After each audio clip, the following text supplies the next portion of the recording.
The first income stream that I'm going to talk about is Google Adsense, and this is probably the most well-known income stream amongst YouTubers, probably because it requires the least amount of work.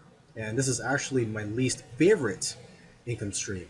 Okay, now if you're not familiar with Google AdSense or you don't know what it is, it's basically where you share revenue with Google when their ads are displayed on your videos, and a viewer clicks on that ad or watches it fully.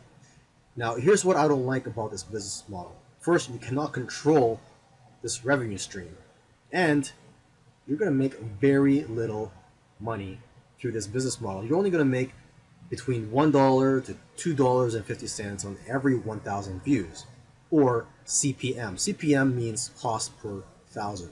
So for every 1,000 views on your videos, you're only going to get paid between $1 and $2 or $2.50.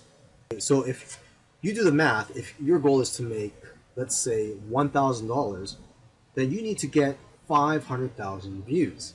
There are exceptions though.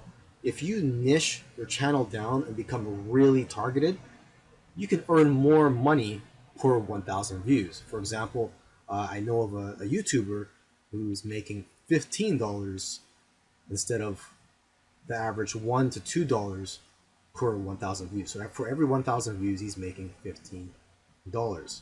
So if you want to start putting AdSense ads on your videos, there are some new YouTube requirements. You do need at least 4,000 hours of watch time within the past 12 months and at least 1,000 subscribers.